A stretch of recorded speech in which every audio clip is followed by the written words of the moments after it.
श्री स्वामी समर्थ. श्री स्वामी महाराज अक्कलकोटला आले ते थेट खंडोबाच्या मंदिरात आणि तेथून ते उठले ते गाव वेशीसमोर फाटकात 3 दिवस निराहार बसले. चौथ्या दिवशी फाटकातील अहमद अली खान म्हणून एक रिसालदार होता.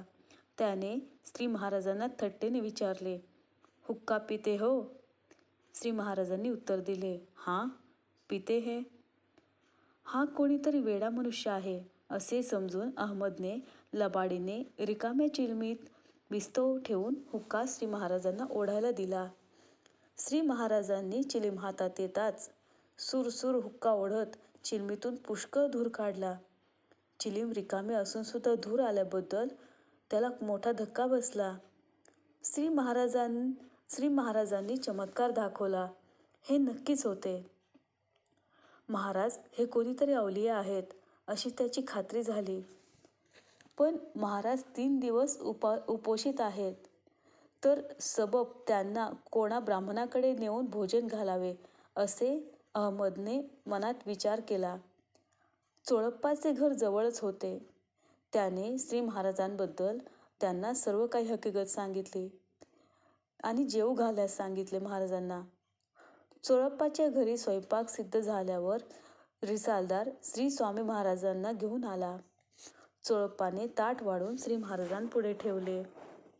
पण स्वामी महाराज काही जेवेनात. ते अहमदला म्हणाले, तू ताटाला हात लाव.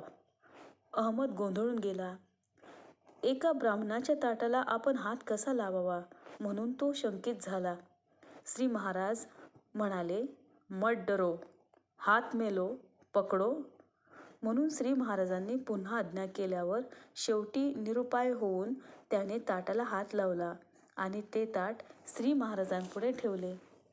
तेव्हा श्री स्वामी महाराज मोठ्या प्रेमाने जेवले. पण हे सर्व काही बाहेरची मंडळी कुतूहलाने पाहू लागली आणि चर्चा होऊ लागली की चोळप्पाने घरात कोणीतरी वेडा माणूस आणून ठेवला आहे जो सर्वत्र घर बाटवत आहे. दुसरे दिवशी श्री समर्थ तेथेच राहिले. घरातील सर्व काही सिद्ध झालेला स्वयंपाक स्वामी विटाळून टाकायचे.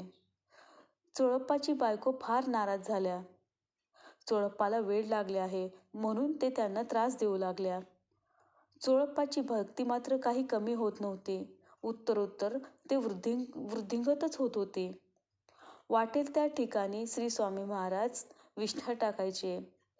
घरातील डाळदाणा गाईला खाऊ घालायचे. घरात भलताच जिन्नस उचलून भिकाऱ्यास खायला द्यायचे. अशा अनेक प्रकारांनी श्री महाराजांनी चोळप्पाला त्रास दिला. पण तो सर्व सहन करत चोळप्पा श्री महाराजांच्या पूर्ण भक्त बनला. श्री महाराजांनी नाना प्रकारे चोळप्पांची परीक्षा घेतली. पण श्री चोळप्पा हे त्या सर्व परीक्षेत परिपूर्ण खरे उतरले व श्री महाराजांचे ते अनन्य भक्त झाले. श्री स्वामी समर्थ.